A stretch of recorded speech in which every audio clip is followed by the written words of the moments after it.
इंधन संपल्यामुळे फ्लायओव्हर पुलावर साईड घेऊन उभ्या असलेल्या स्कॉर्पिओला टोईंग व्हॅननं जोरदार धडक देत बाजूला उभ्या असलेल्या 6 जणांना फरफटत नेलं। या भीषण अपघातात महाड येथील 4 जणांचा मृत्यू झाला असून 2 जण गंभीर जखमी झाले आहेत। ही धडक इतकी जोरदार होती की स्कॉर्पिओ गाडी जवळपास 50 फूट लांब फेकली गेली। महाड परिसरातील 6 तरुण गुरुवारी रात्री महाडकडून मुंबईकडे निघाले होते। रात्री 1:30 वाजेच्या सुमारास त्यांची स्कॉर्पिओ मुंबई गोवा हायवेवरील वीर रेल्वे स्टेशन समोरील फ्लायओव्हरवर आली। या ठिकाणी गाडीतील डिझेल संपलं आणि गाडी बंद पडली। त्यामुळे बंद पडलेली गाडी पुलावरच थोडी बाजूला उभी करून गाडीतील 6 जण गाडी शेजारी उभे होते। यावेळी चिपळूण ते पनवेलकडे जाणारी टोईंग व्हॅन चालकानं बंद स्कॉर्पिओला मागून जोरदार धडक दिली आणि बाजूलाच उभ्या असलेल्या 6 जणांना अक्षरशः 5 ते 10 फूट फरफटत नेलं। यामध्ये गंभीर जखमी होऊन दोघांचा जागीच मृत्यू झाला, तर अन्य दोघांचा उपचारादरम्यान मृत्यू झाला, तर 2 जखमींवर सध्या उपचार सुरू आहेत। टोईंग व्हॅनच्या धडकेनं स्कॉर्पिओ जीप सुमारे 50 फूट लांब उडवली गेली आणि सर्व्हिस रोडच्या पलीकडे खड्ड्यात पडली। मृतांमध्ये सूर्यकांत सखाराम मोरे,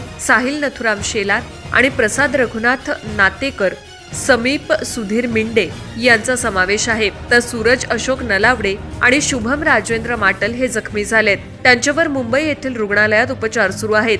अपघाताची माहिती मिळताच महाड तालुका पोलीस घटनास्थळी दाखल झाले। या प्रकरणी टोईंग व्हॅनच्या चालकाला ताब्यात घेण्यात आलाय। अपघाताचा अधिक तपास महाड पोलिसांकडून केला जातोय। दरम्यान नवीन वर्षाच्या सुरुवातीलाच झालेल्या या भीषण दुर्घटनेमुळे महाड परिसरात दुःखाचं सावट पसरल्याचं पाहायला मिळतंय।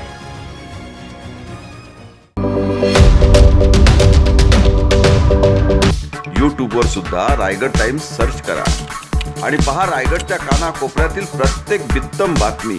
आणि हो, लगेच सबस्क्राईब बटनवर क्लिक करायला विसरू नका। रायगड टाइम्स, आपलं चॅनल, आपला आवाज।